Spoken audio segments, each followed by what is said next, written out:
Greetings. I'm Evan Swenson. I'm an author and a book publisher. I'm also a member of Author Masterminds, sponsor of Readers and Writers Book Club. Welcome to Readers and Writers Book Club's Conversation with an Author live event. You're invited to come along with us as we visit with and become better acquainted with another amazing Author Masterminds author. Today we'll be talking with Author Masterminds author Walter Grant, one of America's enduring patriot authors. We'll be talking with Walter about how he became a published author, the agony and ecstasy of authorship. We'll also talk with Walter about his roots, his family, why in some circles he's known as D.B. Cooper, and how his life's twists and turns brought him to be known as one of America's enduring patriot authors. You want to be here to learn more about Walter Grant and what it takes to become a published author and what it's like to see your years of hard work and a bit of good luck turn into a book that sells at Barnes & Noble, Amazon, and everywhere good books are sold. Now let's talk. Let's talk with Walter Grant. Greetings, Walter. Welcome to Readers and Writers Book Club, sponsored by Author Masterminds. Hello, Walter. Thanks for inviting me. Yeah, we're going to have some fun today. We've got Walter D.B. Cooper Grant. We're going to find out about that D.B. Cooper stuff. And Marianne Paul and Gordon Parker are with us live on this event, and of course others are joining us on Facebook. But Walter, let's begin kind of right here. We told folks that we'd be talking about your family and get to know you a little bit better. So I want to get this a picture up that goes way back when. I think this is what looks like a bootlegger, or this before bootlegging. What is it? Who is this guy, Walter? Well, it could be. I mean, I tell the story that I was born in Kentucky and the revenues came in early one morning and broke up my dad's shop, and he threw us in a wagon and moved us to Tennessee. So who knows? But this gentleman I did meet a few times. He would come and visit all of his kids, everyone, about once a year, and he would always bring a little gift, and he would bring me a pair of socks. Now, you never knew when he was going to come, but he would show up, and you'd give him a bed and a meal, and he'd be on his way the next day. Now, this is your grandfather, a great-grandfather. Correct. Is that right? That's right. Yeah, your great-grandfather. And you actually knew your great-grandfather? Barely, but I did. Now, so he was born when? So this picture could be 100 years old, Walter. Well, this is not quite that old, but there is one or two in there that's 100 years old. Really? Wow.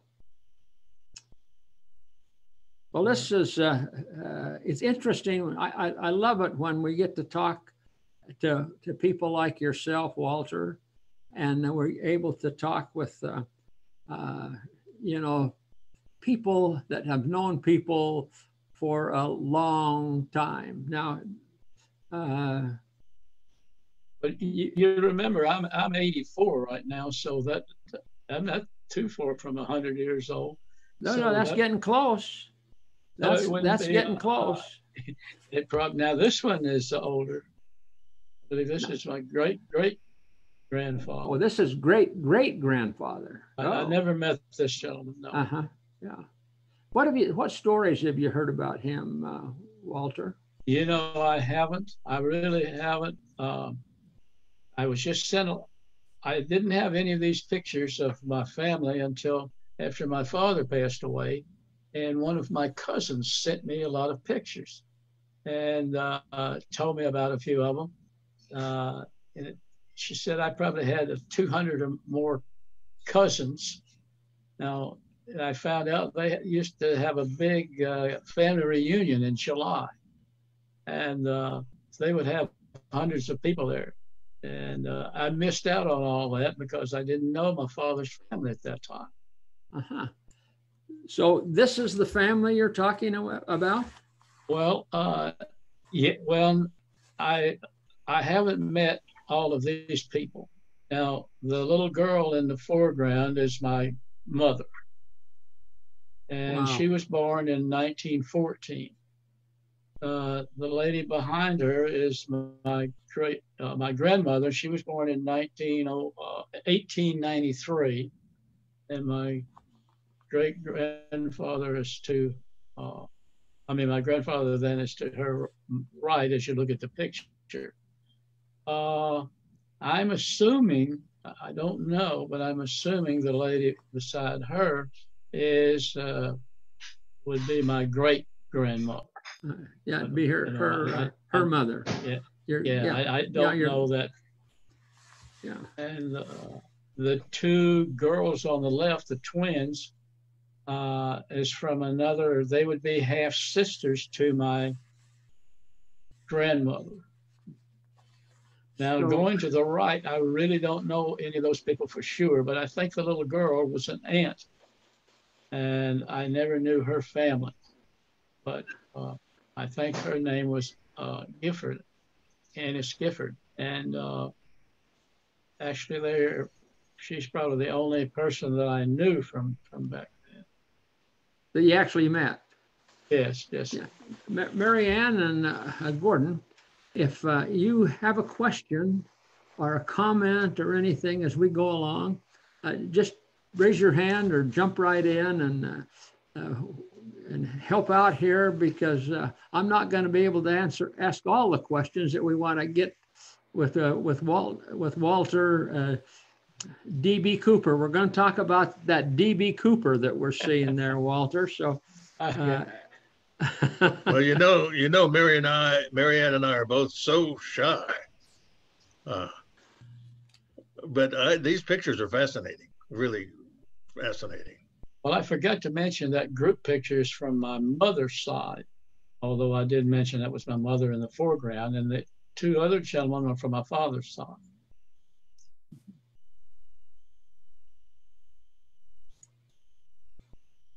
Where were they located?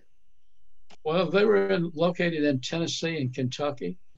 My mother was born in Tennessee, but then when she married my father, they moved to Kentucky for a while. And so most of his family was just from southern Kentucky. Okay, so Walter. That goes along with the bootlegging, probably. Walter, who is the guy standing just beside your grandmother? Is that your grandfather? No. Oh, yes. The one standing just to the right as you look at the picture of my grandmother. Yes, that's my grandfather. I'm really curious as to what he's looking at. You see the look on his face. I think something really interesting going on over there. Well, it's the camera probably, because in those days you had to be real still for a period of time for them to take the picture. Yeah. So he's probably straining not to move something. So Rich Ritter says hello to me and to Gordon Parker and everyone I'm sure here. Oh, well, that's nice of Rich to stop in. Yeah. Victoria's stopped in too. Well, we hope that they join us with comments. This is, oh, Walter, I've been waiting a long time, Walter, to have you talk to us about this guy. Well, that's yours truly. I'm not sure how old I was, probably 5, maybe 6. And I don't remember too much from those years. I remember things from when I was 3 and 4, but not too much from this period. What do you remember, Walter, about this picture? Do you remember anything about it, what you were doing that day, or where you were? I suspect we were even going home from our day in town, or we were going to town. And this was a bridge across the Cumberland River outside Hartsville if you're local, and it's Hartsville if you're not. And so I'm sure they let me out of the car and took a picture. Now, why? I have no idea. So the question I have is, Walter, do you remember this event, or do you just remember it because you saw a picture of it or someone said something about it? Oh, I just remember it from the picture. That's it. I have no idea. Otherwise, I would be guessing. So that's, I can't help you there. That would be interesting, Walter, to see you about maybe 5 years old, and to see what you could remember of that day. To see if some event you stopped to go chase a chipmunk or whatever. No, I suspect those were probably my go to town clothes there. I had school clothes. Well, not at that time did I have school clothes because I wasn't going to school, and I had play clothes and go to meeting clothes, and that was it. So, and it looked like I was dressed up as far as the times were concerned and our family was concerned. So they probably wanted a picture of me, and at that. So you say that this would then be a picture of your go to town clothes, not your go to church clothes. Well, they probably believe the same. I mean, I can remember having like 2 nails on the wall or 3 nails, and everything I owned in the way of clothes hung on those nails. So I'm sure, they would probably go to meeting and go to town clothes as well. Now, I do remember. Like you, I was a little Southern boy before we moved to Alaska, and you look pretty dressed up for a little Southern boy to me. I mean, if that looks like you were going to church or maybe going to town, as you say, because I remember when I was that age down in Louisiana, when school let out in May, we took off our shoes and didn't put them back on till September. Well, I remember having one pair of shoes that I wore, and I would wear them when I left the house, but I'd bring them home in my hand because they hurt my feet.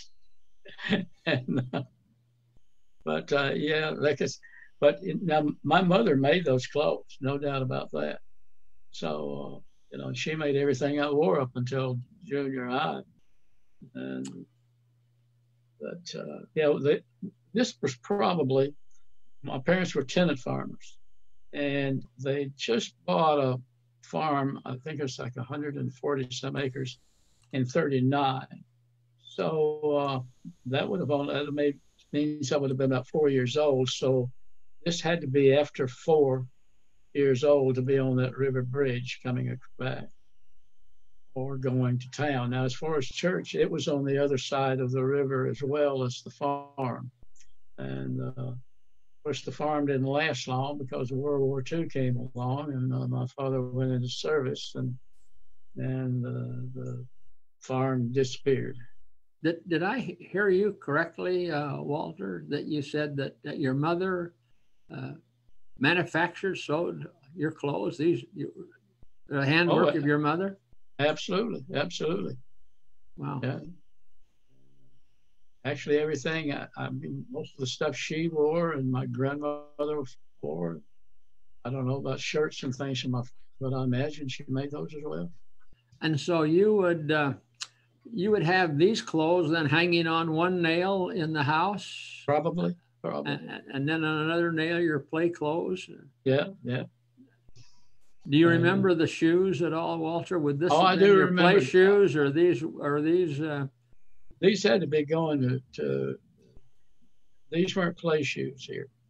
Because the play shoes I had, they were supposed to be my dress shoes, I guess. They were white and they were high tops, but they rubbed my heel, and I could only wear them to get out away from the house, and then I'd take them off.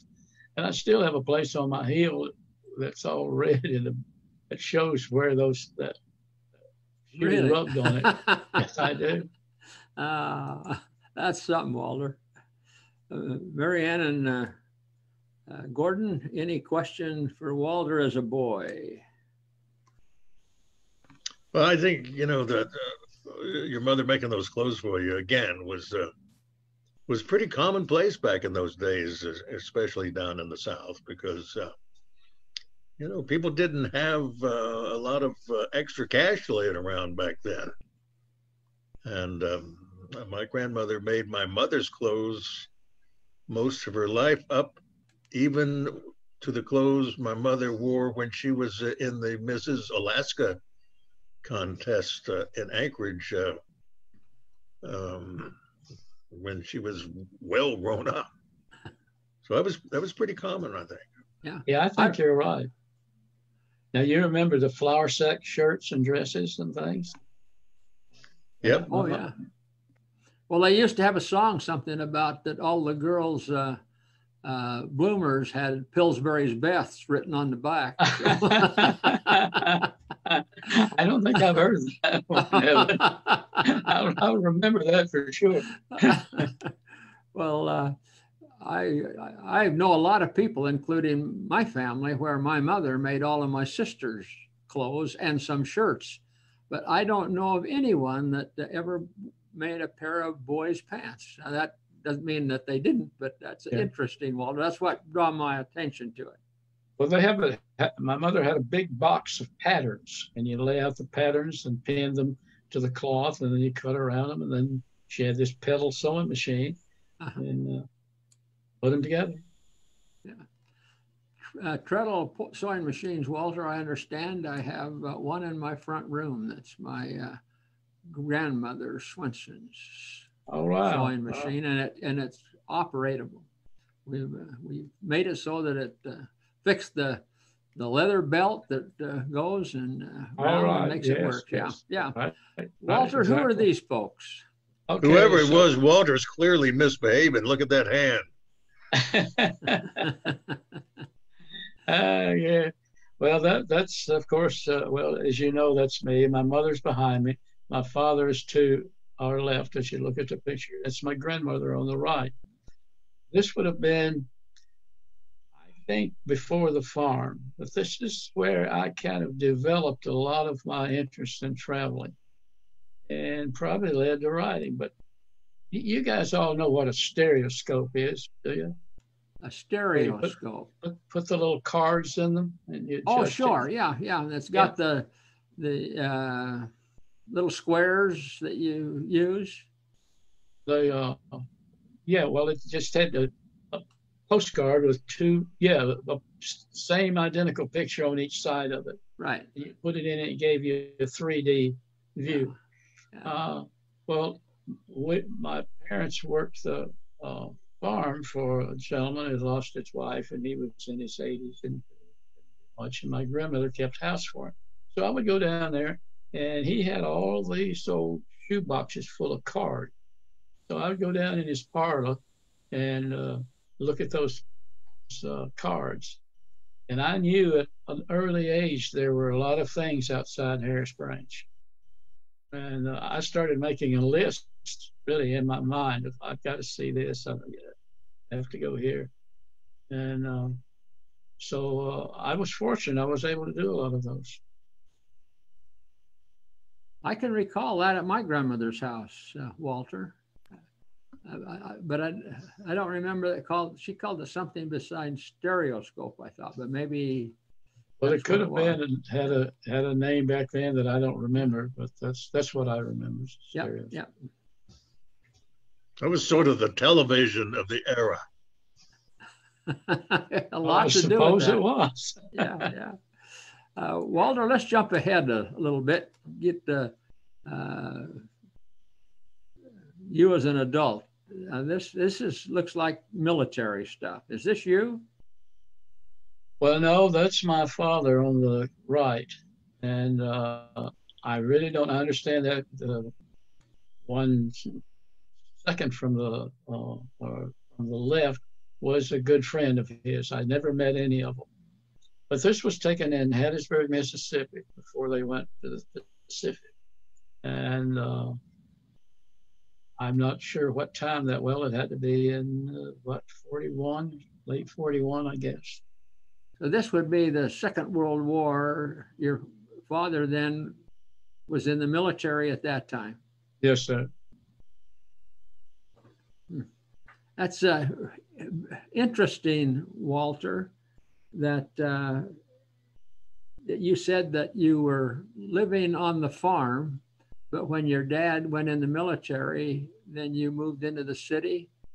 Well, we moved into a town. I think there were maybe 1,200 people in the county, counting Hartsville, the county seat, and a few little junctions with a store or two.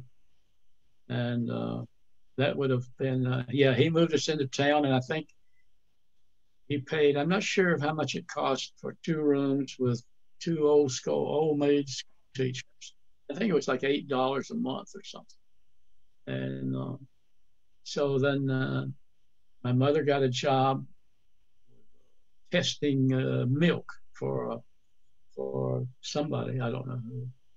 And I don't remember who. At the time I did, but now I know. And so unfortunately, when after the war was over and my father came home, he wanted to go back to the farm because he didn't know anything but farming, and he could sign his name and recognize his name, but he couldn't read or write. So, but my mother didn't want to go back to the farm because it's farming is hard work. So she was ready to stay in town and work at another job, doing whatever. So, and that was a big move up from us. I mean, you couldn't see that. Well, you saw that one house, but the one we were living in at the time wasn't much better. No. Oh, that was a big move up for her and for me too. Electric lights, running water, and that sort of thing. Yeah, yeah. So what's the song? Once the girl's been to the city, you can't get her back to the farm or something like that. That's probably right. I think the one you're thinking about is how do you keep them down on the farm once they've seen Perry, but that wouldn't quite apply. Yeah. Well, Walter, this is something that I know is you. This is me. Yeah, this is you and Charlene. And tell us about this and what's the document that Charlene's well, I suppose this is my second best decision. I have to state that joining the Navy was my first best decision. Got me out of a place where I was going nowhere. And but this one, I was tied to my bed, as you can see, at Balboa Naval Hospital in San Diego. And Charlene had just gotten back from her second tour as a donut dolly of Vietnam. And she was, I think, 26 at the time and afraid she was going to be an old maid. And so she started looking around to see who was available. And the first thing I knew, he had a chaplain up there and pointed to me and said, I want him. And so, I think I made a good deal. And you were tied to the bed and couldn't get away? Is that? Well, I couldn't, but I wasn't all that interested in running anyway. So when did this happen? What year were we talking about, Walter? Well, that would have been 72. That we were married in, oops, I'm in trouble, aren't I? April, I think, 72. Uh-huh. So we're coming up on 48, I guess. Might work out. You never know. That is makes you a young person, Walter.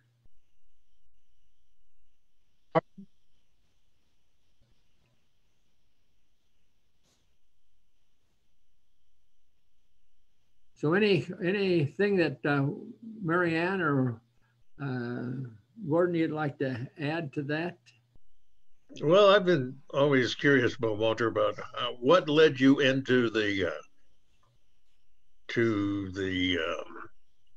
world that about which you write now, and how did you wind up in all of those adventures? Well, I think and did you ever have the desire to say, Grant, Walter Grant, while ordering a martini and dressed in a tuxedo. No, no. Now, this is unreal. I'm sure there's very few people at this, but I grew up in a dry county, so didn't have alcohol, although I did go with a bootlegger's daughter for a while. But anyway, he said it was to sell, not to drink. And uh, they, I think just life's experience, watching what happens out there, seeing who's saying what, who's doing what, who's faking what. I think just life experience, especially once I started. Well, the Navy introduced me to, I think, about 12 countries. With my Charlene and I, after my service, and talked her into quitting her job. Our travels then at that time took us to twice that many. And so I think that's what started me with the interest of writing the way I'm writing now.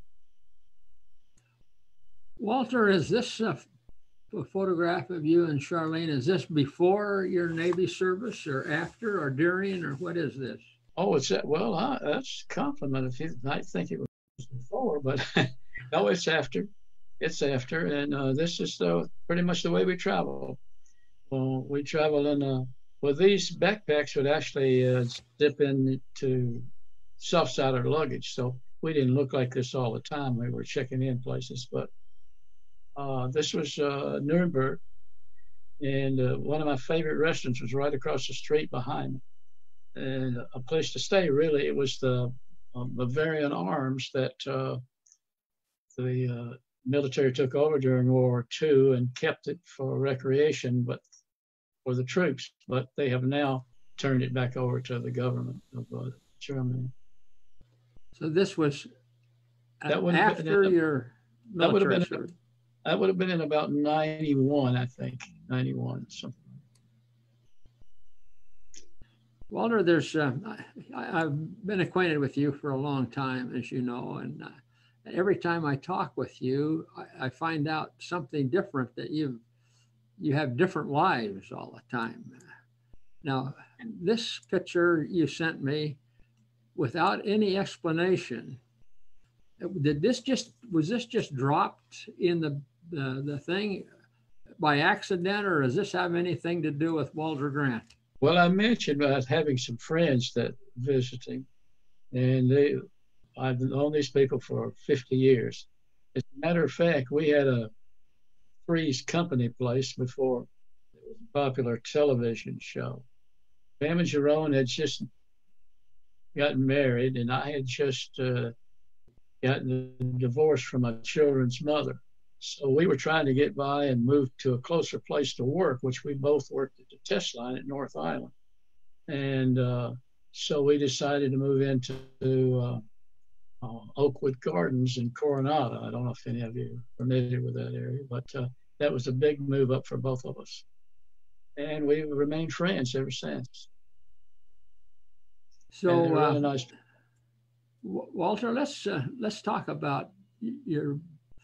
Gordon brought it up about your writing, and that.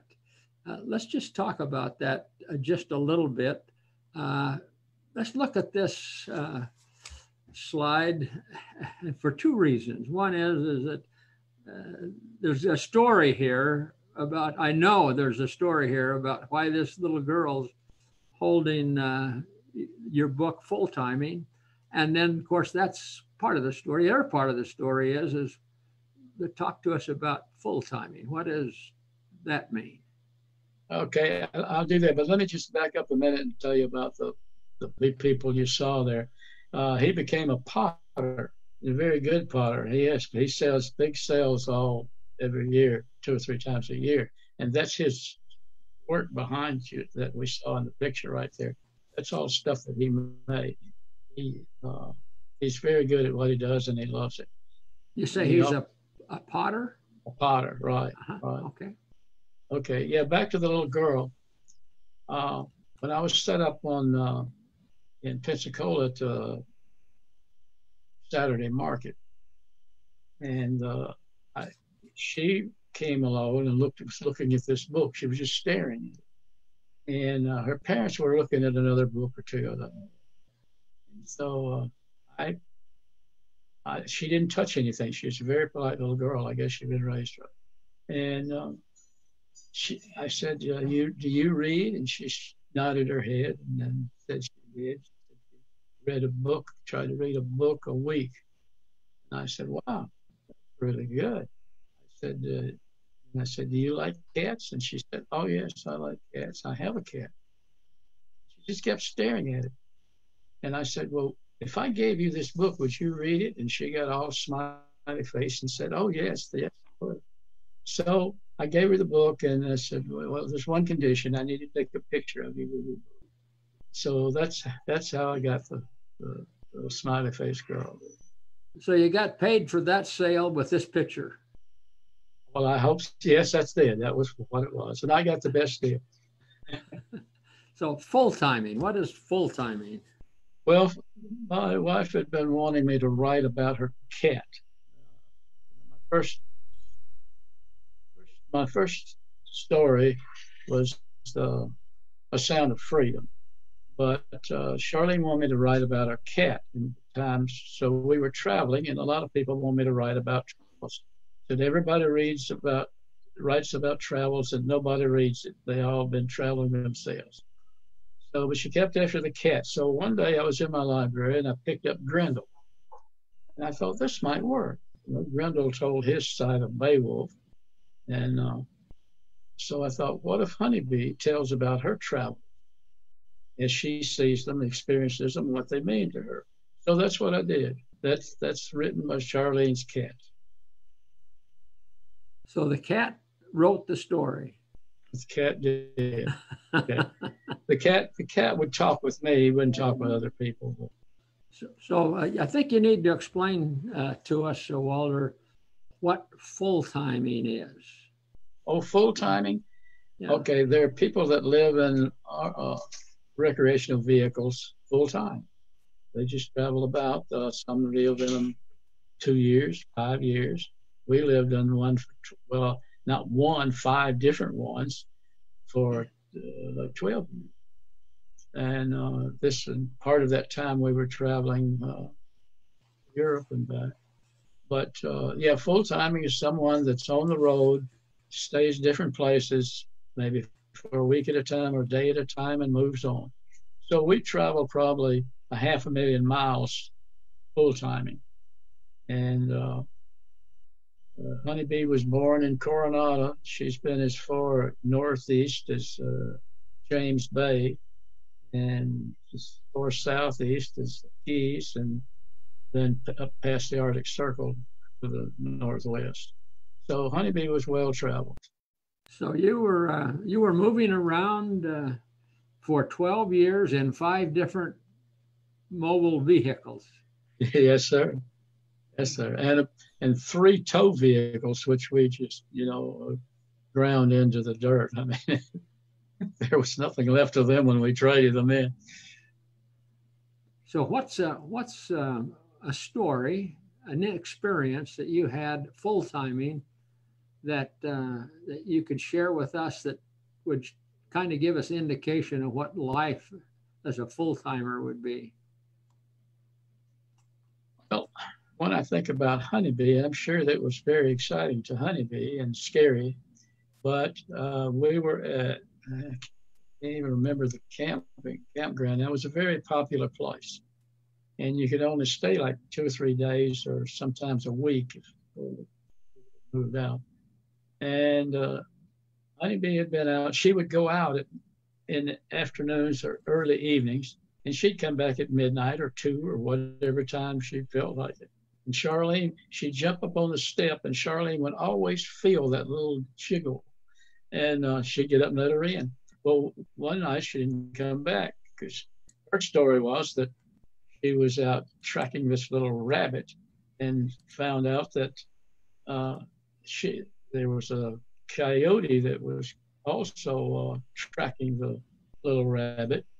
And so they both ran for the briar patch at the same time, the rabbit and Honeybee. And so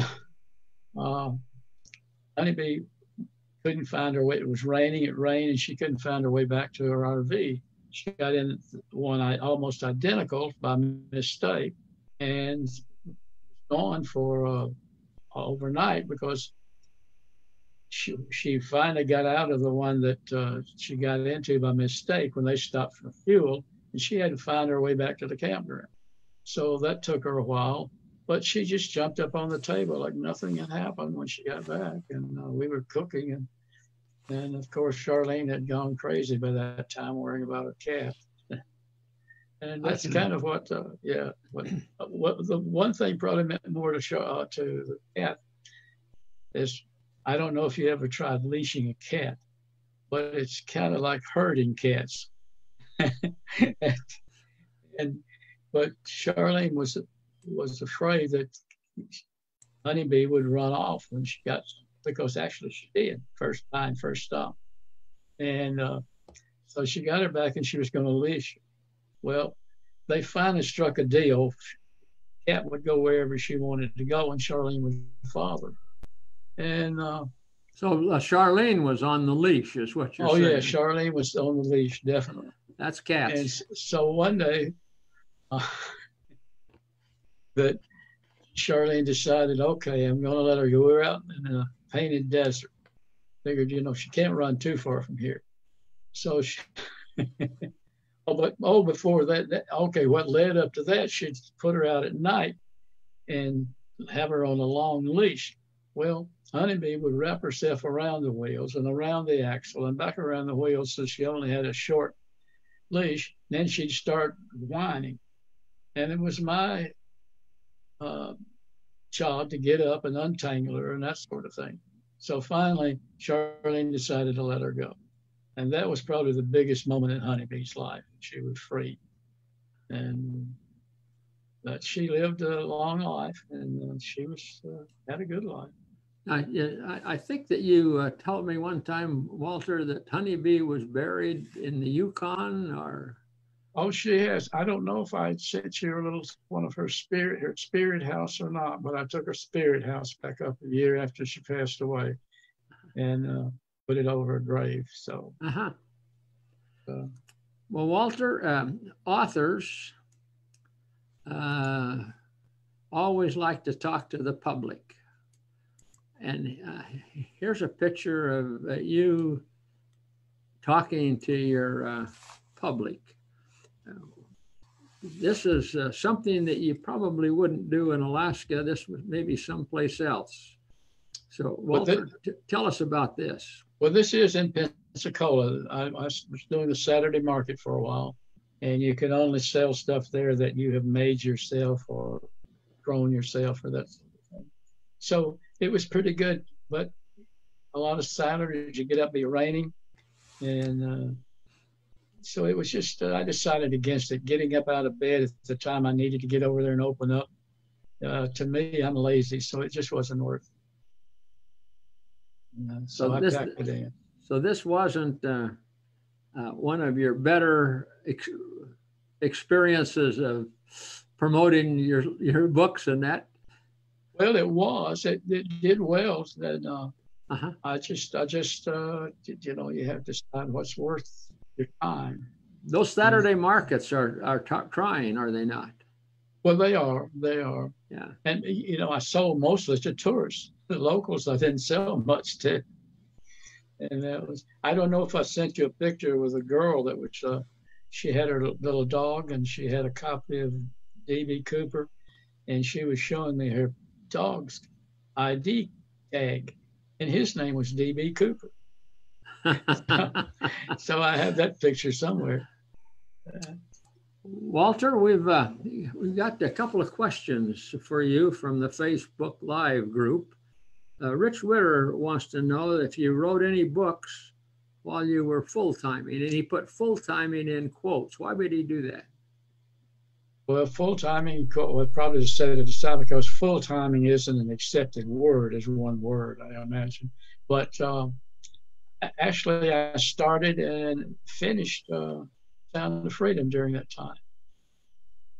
That was my first dip into the novel pool. You and and Rich Ritter share something in common that you may not know about, that is posted over here on the Facebook Live part of this conversation, Walter. Rich says that he's also a Southern boy, Southern California. Oh yeah, well now he's more in tune with my wife. She's a California girl. Yeah, and I used to say I was from the South as well, South Salt Lake.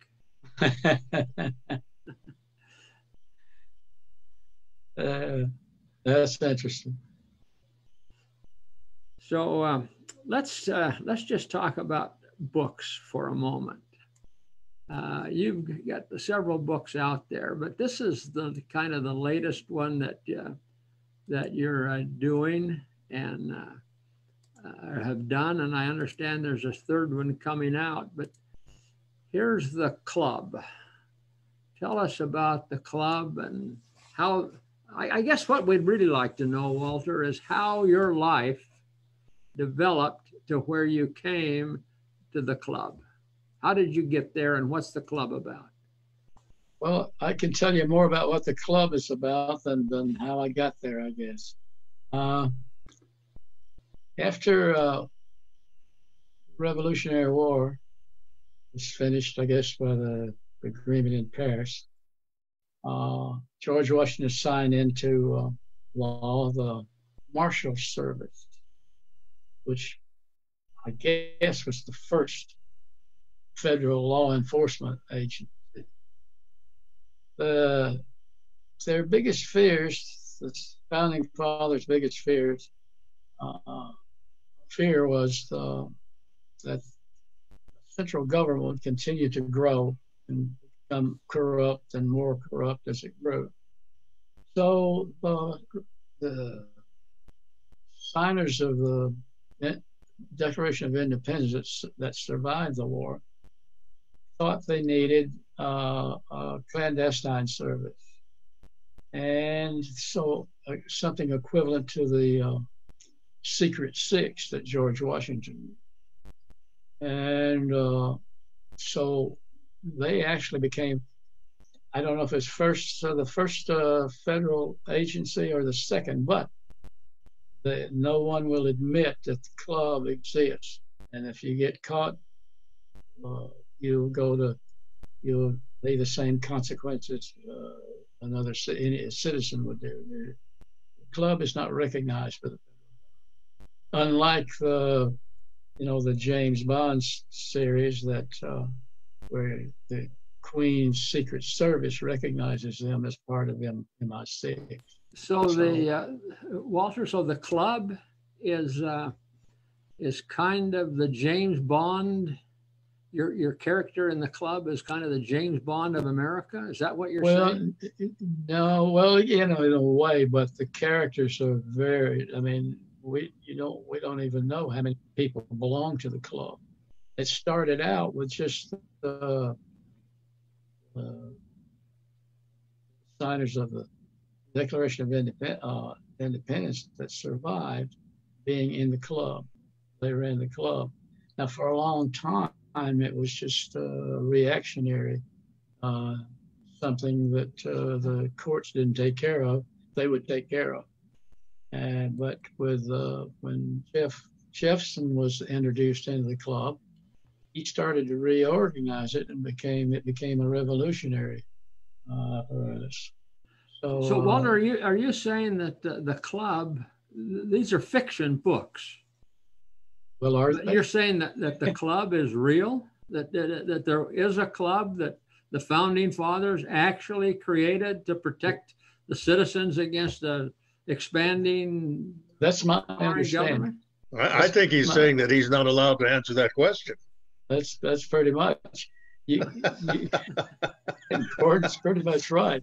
See, there are things, when you've been in clandestine services, there are things that you can talk about. There's things you can talk about after 10 years. There are things you can never talk about. So that just falls into the latter. So you can have the fiction stuff of it, and you can say, yeah, this is fiction, but it's based on real, but you can't admit that it's real? I don't understand where you are. I think you have it. I think you have it. Walter, I understand exactly what you're saying. I was stunned at one point to learn that my aunt and uncle, who look like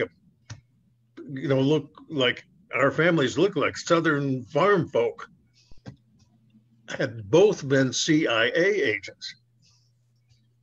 And what I learned was what you just described. As long as they were non-undercover, they could talk relatively freely about working for the agency. But I also discovered there were certain questions that if you asked those questions, they would just start to talk about their garden they just planted, or, they just ignored the question and changed the subject. It was a very interesting experience. I think that's about it. You've got it. Well, I think we have another author that writes about his experience in clandestine operations, and he tells us he has to get a permission to do it. I've never asked for permission because I know they will never admit anything, and probably 99% of the government doesn't even know it exists.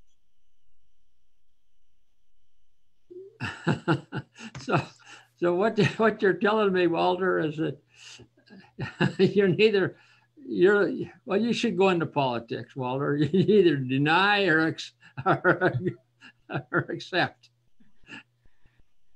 Or change the subject. Yes. Or change the subject, right. Oh, boy. I'm trying to get something here that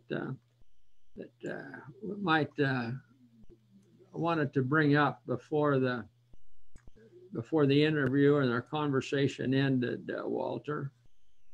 But we want to talk to you about D.B. Cooper. And, it says on the thing we're looking at right there, it says that you're D.B. Cooper. Talk to us about that. What does that mean? You mean about what it... Yeah. Well, you see, Walter, here's the deal. You put us off on the club, and you won't admit to it one way or the other, and yet you've got this club, fictitious so-called. Now we don't know whether it really is fictitious or not. What?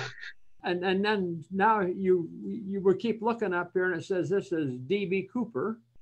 So how many lives do you, what was it you asked, Gordon? How many? Yeah, say that again. Which one? I don't remember.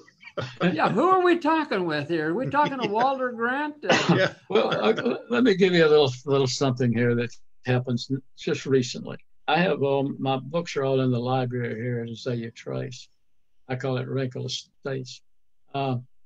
And we have a lot of interesting people here. I have friends here that one that was a deputy director of the naval intelligence. We have friends with a federal judge who served to a term as a foreign agent, not a foreign agent, but the Pfizer court. And so he came up the other day and he said, I want an autographed copy of D.B. Cooper. Okay. So I gave him a copy, and he came by and he shook hands with me. He had a bill in his hands. And I said, I don't know, this looks suspicious. The judge passing off a commoner here some money. I said, what am I saying?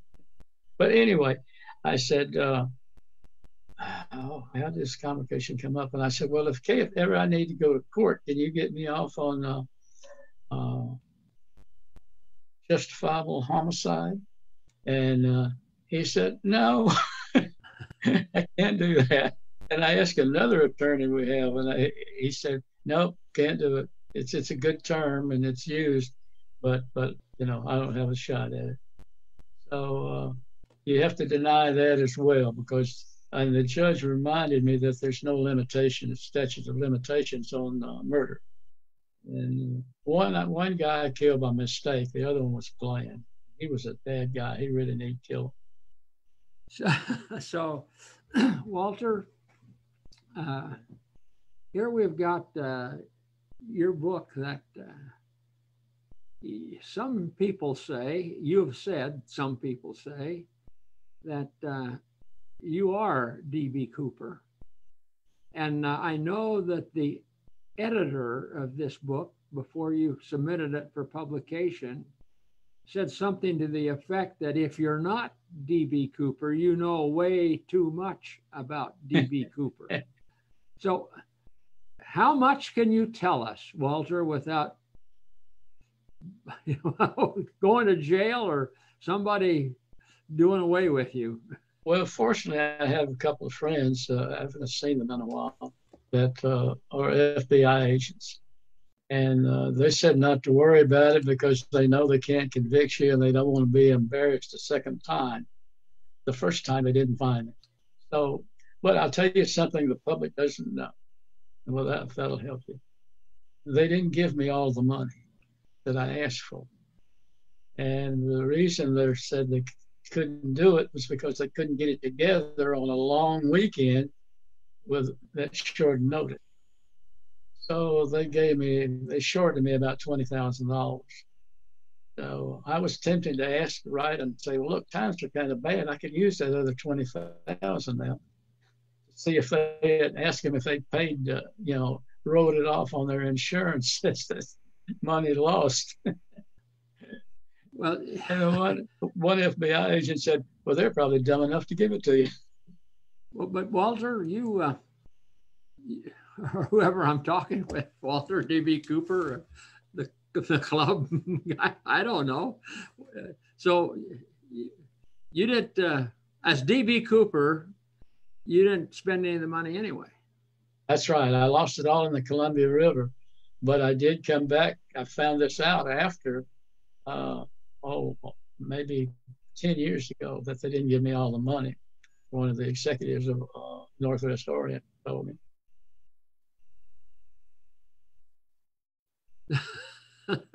So, Walter, I just want to share one experience I've had with you, and to confirm, I almost believe, that you might be. And my wife Lois says, "What if he is D.B. Cooper?" One time, Walter, the FBI, using modern technology. The only thing they have, as I understand, remaining that they have of D.B. Cooper's is they have his necktie. Is that right? That was a clip-on necktie from pennies that I bought at the Salvation Army. Okay, so that was what I was. I asked you. The FBI, they found that they took this necktie and under modern technology they found magnesium in that necktie. This comes from the Northwest. The thing that they thought about that D.B. Cooper must have worked for Boeing then, aircraft. So they took the tie there. And so I asked you, Walter, what are they going to find about that tie? And you told me what you just said. It doesn't matter because I bought that at a Salvation Army store anyway. Right. And sure enough, go ahead. Oh, I was going to say there's a good chance that, say, the girl that I did all this for, Candy, she got involved with some person from Boeing. And this was part of the plans that she was going to get. She was going to find out exactly how that door worked. And so she made a lot of trips to Boeing, and she was friends with this person. So could have gotten on. There could have been magnesium in her clothes or something that she brought back and got onto that tie. But I thought I threw that tie out with everything else, but I guess I didn't. Yeah, no, it was, at least they said they kept it, Walter. The Well, other experience that I had that, you confirmed that the FBI was right. the FBI found that no, the tie was not, did not have the Boyne magnesium in it. It was another kind of magnesium. Okay. Yeah. But they found and reported that they found what they surmised was D.B. Cooper's parachute off in the woods someplace. And so I called you and I said, Walter, DB or whoever I was talking with at the moment, what's going to happen when they discover that that parachute is DB Cooper's? It's going to come back to you some way. And you told me this, I think I have it right. No, that's not my parachute. My parachute was in the river. So exactly, yeah. And my parachute came from the, what was that, something, security parachute company. And they had a real problem with it to begin with because they were sewing them under fluorescent lights, and the stitchings, it would affect the stitching, and they'd sometimes pop out, they'd blow out. And I was going to make a jump without a safety parachute because I was going to have the money, which I did, have it strapped onto the harness. I had a little bag made and hooks that would go right in there. They got them for Pear Gear. And so there was, I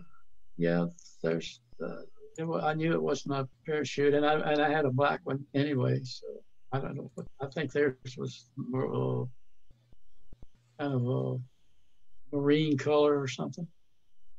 Yeah, well, the FBI did. They come and the news reported that in fact that what they thought was D.B. Cooper's parachute was not. So the FBI confirms everything that you've ever told me and others about D.B. Cooper. So I don't know whether to be friends with you or not, Walter. Well, I remember you telling me about when you came up with that denial of, or said it was fiction on the back there, that you said you weren't really concerned with that I might go to jail, but you didn't want to be my cellmate. That's right. So we're down the road a piece on it, Walter. And so probably the feds don't want to feed us the rest of our lives anyway, and we're probably contributing to the economy. So they'll probably keep us here now. We're not going to jump out of airplanes again. Definitely not. But I don't know unless it's on fire. I don't know about you and the club. That's the big question. Gordon, do you have any last comments, questions for Walter before we let him go? No, I was just thinking, Walter, if we really wanted to mess with Evan when we do our weekly conference calls, we ought to all come in and sign in as D.B. Cooper. But Evan's a nice fellow. I don't think we really want to do that to him. I wouldn't put it past you, however. Well, I agree he's a nice guy, but he might enjoy it too. Yeah. Actually, he does have a sense of humor. Yeah. Well, DB, Walter, whoever you are, husband of Charlene at least. Anything that you would like to, that you could tell us, that would kind of leave us with something that would testify to your credibility, either as the club or the D.B. Cooper or as the author, Walter Grant? Well, I don't know that I can tell you any more than what you already know. I mean, I could, but I might end up in jail for sure. And so I think I'd better just leave it to your imaginations as to figure out what's real and what's not. But I can tell you there's always something real, some basis, maybe more things than one on everything I write. In every book I write, there's me and there's reality. So you can kind of keep that in mind, I guess. Walter, thanks for being here and being our guest today. It's been nice visiting with you. We appreciate you being here, and we appreciate folks that are watching and contributing to it. But Walter, we'll just say this: goodbye and good luck, and may the good Lord take a liking to you. But just keep in touch.